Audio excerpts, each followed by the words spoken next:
Hey, what's up, y'all? Today's finally the day where I get to show you my updated Fighting Line PvP build guide going into 2024 and the final shape. So, without further ado, let's just get right into it. So, actually, before we get started with the specifics, I'm going to quickly go over how the build works, just the general practice and how the general loop works with the build. So, if you already know how that works, you've already seen my videos, then there'll be timestamps down below. You can use those to find what you're really looking for. But let's get started. So the main gameplay loop that you're going to want to be utilizing with this loadout really relies on the two exotics, which are Fighting Lion and the Rain of Fire exotic boots. Since everyone might not know this, the Fighting Lion is actually a primary ammo grenade launcher, as in it doesn't use green ammo in PvP like shotguns and snipers, which means in PvP it has infinite ammo. And to compensate for that, because that would be broken if it wasn't weaker in some way than those special weapons. The gun kind of promotes more of a blinting style of play where you're supposed to shoot Fighting Lion like this, and then swap to another gun and actually take out the target. With the Catalyst, which I won't cover in this video, there'll be another a link in the description to another YouTuber who made a really good video on it on how to get it. It is a grind. I hate to say it to you, but it is a grind, but it's worth it. If you do want to try out the build, I'd recommend you get it.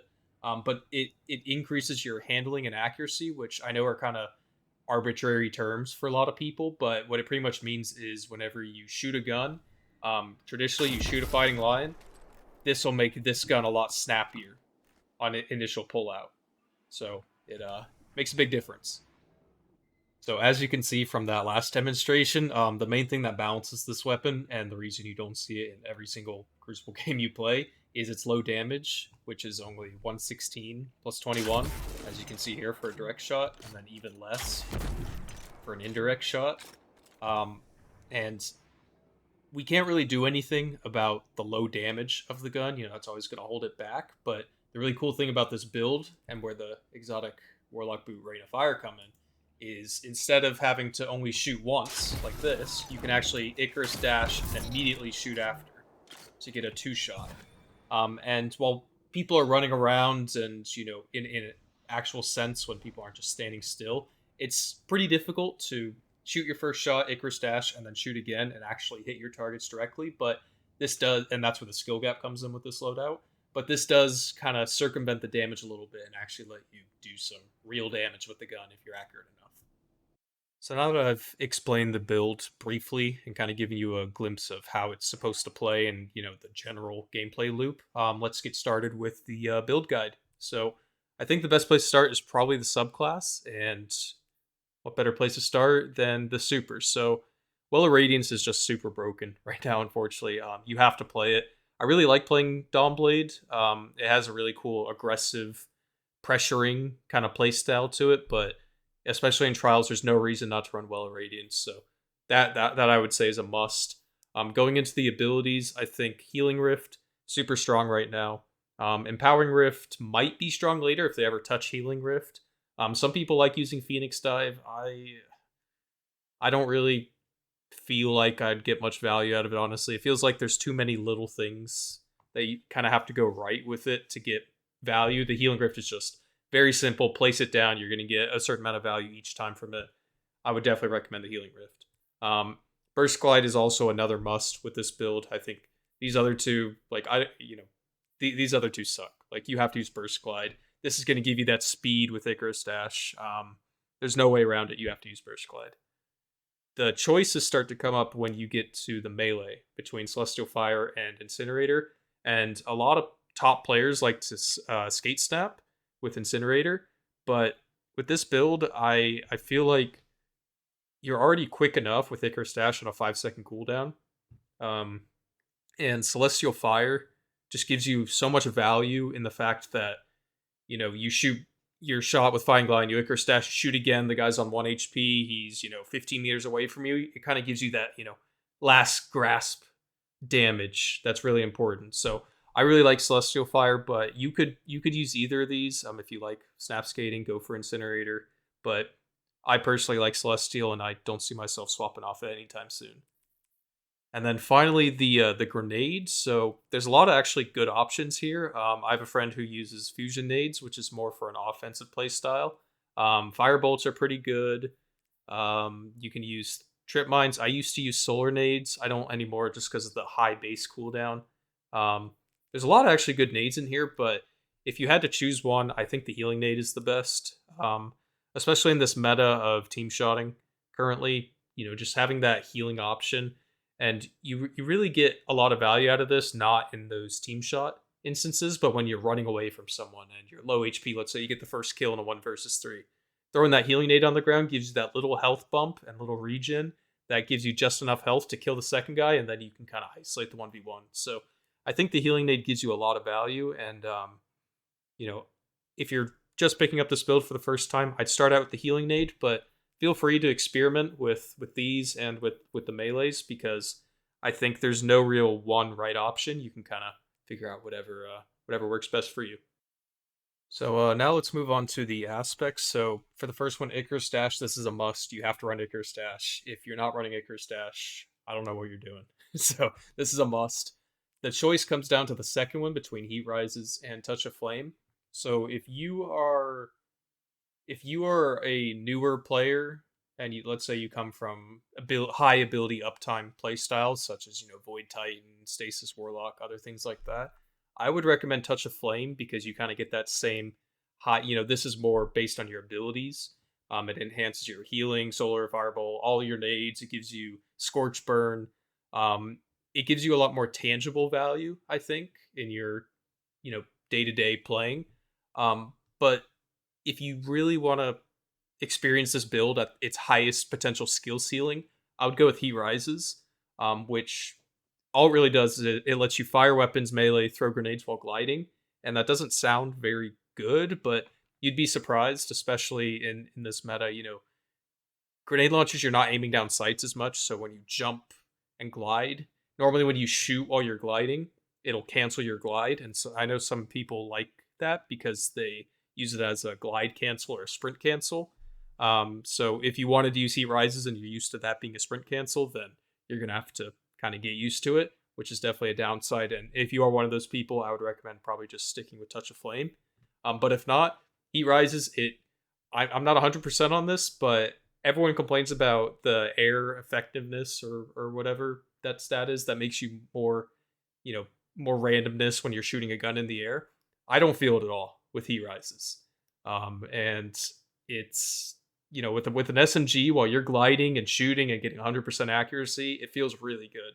So try out Heat Rises if you're up for a challenge and up for really speccing into this build. But if you just want to kind of have fun and play around with it and want the build to feel more natural, then I would probably recommend Touch of Flame. Now to finish out the subclass, let's have a look at the fragments. So first one, Ember of Mercy. This is, I think, the most important one.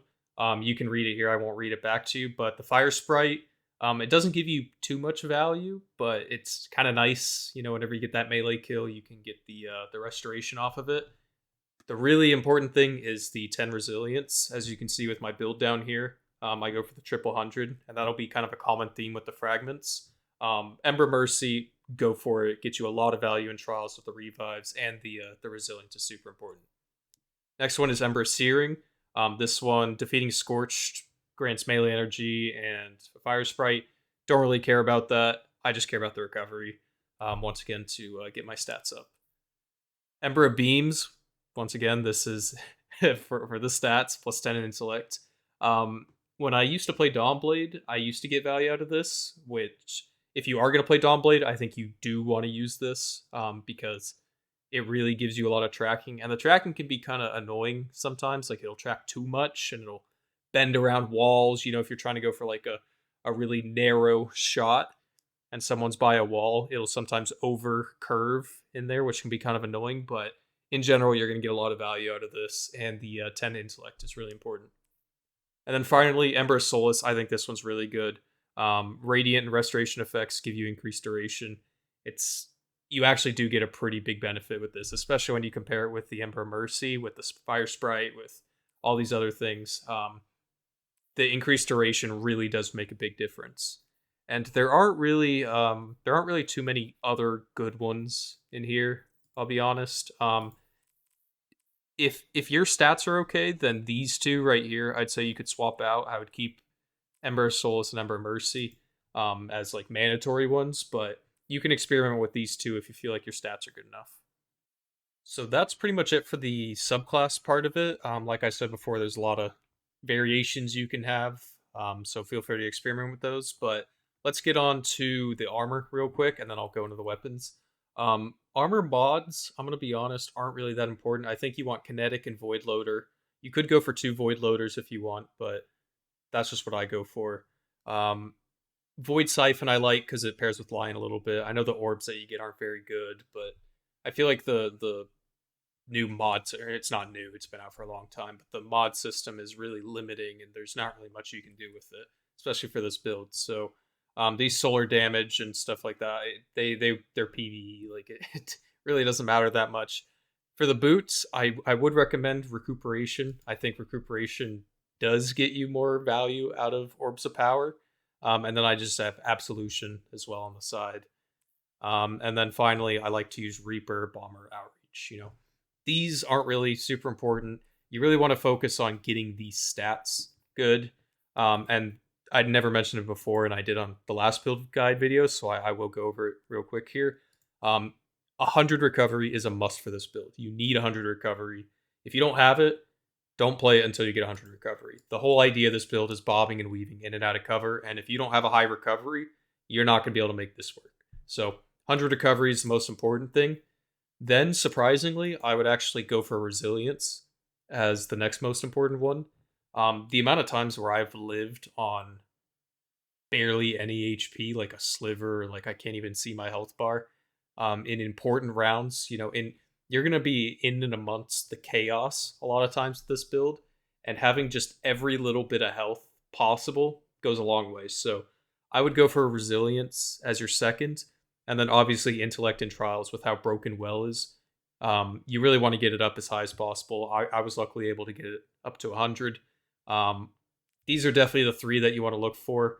With discipline and strength, you really don't need strength at all, because with heat rises while you're floating and you get a kill, it'll charge like half of your melee. So if you can, and let's say you get all three of these 100, the next one I would go for is discipline, because mobility, you actually want it to be in the 20s range.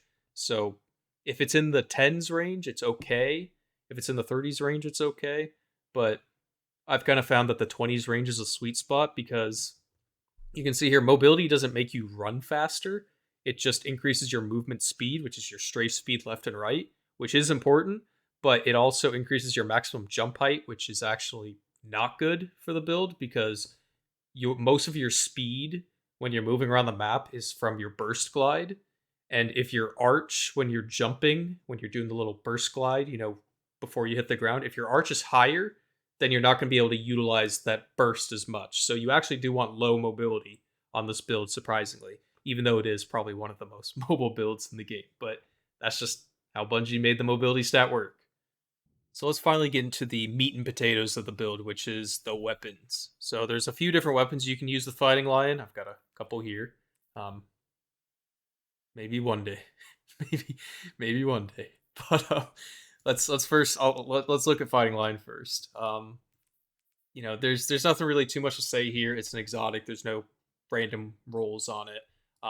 Fighting Lion is the main gun you're going to be using. This is, these are the perks if you want to pause on it. Getting the catalyst is important. There'll be a video in the description. I know I mentioned it before, but there will be a video in the description of how to get the catalyst. So if you don't have it and you're like, how the hell do I get this? That video will help you out. For heavy weapons, once again, you can use whatever you want. I use a GL just because I got a good roll on it.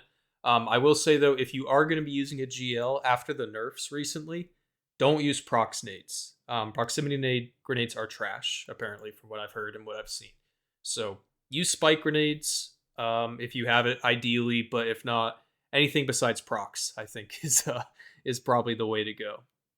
All right, so I know you guys have been waiting for this, but let's finally get into the primary weapons. So here's my immortal roll. As you'll see here, it is not a god roll, right? When I initially got it, it was, rangefinder, target lock, ricochet, full bore. The master kind of sucks. I'm like, oh, I can put a depth range on it. It's not a god roll anymore, right? Because they killed target lock. So this is kind of, when people ask me to make this video, people are asking, "Oh, what's your role on the Immortal?" I'll be honest, the it's more important about how the gun feels rather than the rolls you get. So like, I think having full bore and ricochet is really important, and then I really like rangefinder. But after here, like I actually personally get a lot of value out of demolitionist. With my old build, I used to run ignition code, rest in peace, which also had demolitionist. So the fact that this kind of keeps that same uptime helps with my grenade cooldown a little bit. So I personally like it. But this is by no means the best role in the game. Um, so it's one of those things where find a gun that feels good to you. I do think you want to get the range up to at least 70. And then you want the handling to be good too. Range and handling, those are the two things that you really want, because this reload speed is useless because you have rain of fire, right? So this is my role. There's quite a few other options if you want an SMG. The multi-bach from Iron Banner I'm going to be farming. I don't have an exact role that I really know yet, and I'm probably not the best person to really talk about that. But once again, range and handling, because handling, range makes sense, right? You want your gun to do damage from as far as possible. That's fairly easy to understand. But handling is super important, and the reason I don't use something like the Unending Tempest is because that gun has more low handling. So yeah, by itself, if you just have the gun out all the time and you're peeking with it, it's really strong. But with Fighting Lion, you want to have Fighting Lion out mostly, and then you swap to your SMG to finish people off. And that swap speed is really, really good on the Immortal and not so good on the Tempest. So that's why you want the high handling. It helps you with your swap speed. Now, while I think that an SMG is definitely the optimal way to play this build, which is super aggressive, you can play it in other ways, and that's what's really cool about this build is you can use it a lot of different weapons. So like if you want to play more passive, something like a cold denial, or the I can't remember what the name is from the prophecy dungeon, the pulse rifle, relentless I think is what it's called. um Either one of those is really good. You really want Head Seeker, I think, if you're going to go for a pulse like that. Killing Wind actually doesn't get you much value at all, because whenever you're swapping, Killing Wind goes away. So let's say you Fighting Line, shoot, swap to Cold Denial, get a kill, and then you swap back to Fighting Line. It, Killing Wind goes away. So I feel like you don't really get, my role here isn't the best. I'm going to be farming the Blast Furnace for sure. When Blast Furnace comes out, oh my god, that thing is. I love that pulse back in the day, and I think that's gonna be my main pulse. So I'll probably go for Head Seeker on that too, and I'm not sure what the rolls are for the primary, but any kind of pulse rifle, I think you really want to go for a 340 if you're going to use a pulse rifle, because you want the two burst capability. If it it's when you have a pulse rifle, kind of the perks behind it is it's less about the Fighting Lion, and it's more you take more fights with just your pulse rifle, because you can get that two burst and get that opening kill, and then in the mid rounds, and when people are kind of clumped up around reses, that's when you start to use Fighting Lion more. But if you don't like the SMG kind of aggressive playstyle and you want to play more passive, you can definitely do that with something like a pulse rifle, or which I'll show you next, something like an auto rifle. Like this auto rifle is super easy to get. I think it's yeah, I think it's this season's auto rifle because it's got like the queen look to it. So you can farm this red border super easily. Just take your Ingrams, spam open them, and get the red borders. Go craft it. This is the role that I chose. Probably not the best role out there. There's probably people who will say, "Oh, you should use this perk, this perk." But this one was very strong when I played with it the past 2 weeks. I didn't play with it much this past week, but this was really strong and really easy to use. So if you don't have a good pulse and you don't like the SMG, go get this Perpetuous, whatever the hell it's called. This is the role I use: Arrowhead, Accurize, Killing Wind, Eye of the Storm. I know I said Killing Wind is bad with the with the last with the pulse rifle, so I probably should swap that off. But you know, this thing's really strong too. There's a lot of different ways you can play with the build. So if you don't like those two, I'd say give this weapon a try. Or, any other auto rifle you have or any other primary. If you have a gun that you like that you use in the primary slot, try it with fighting line, because I play a lot of Counter Strike, and something that really resonated with me when I was listening to the pros talk about aiming is they said aim is comfort, right? So if you're not comfortable, if you don't like, when you try out a new build, you're not comfortable with it, right? It takes some time to get that comfort. So it doesn't matter if your gun sucks on paper. If you feel like you perform well with it, use it, because aim equals comfort. Just remember that whenever you're using a gun. So I think that about covers it. I'll just quickly inspect all these weapons again in my subclass, just so you can see everything one more time. If you forgot something or you want to move some around, you can pause the video. But I think that's it for the build. If you do end up using this build, let me know in the comments how it goes for you. It's definitely not the easiest thing to pick up, but I think it has a really fun learning curve, and it's really different compared to a lot of the other builds in the meta right now. And a lot of people when they try it out for the first time, they come back and tell me that it really spiced up and freshened the game for them. It feels like you're playing a whole new game, and I really think you're gonna enjoy this build. So if you liked the video, please leave a like. If you didn't and you think there were things that I could do better, also let me know. I'm always, I'm not great at making videos currently. I just play the game and I make videos on the side. So if you have any feedback for me, please let me know. But besides that, thank you so much for watching, and I will see you in the next one. Peace, guys.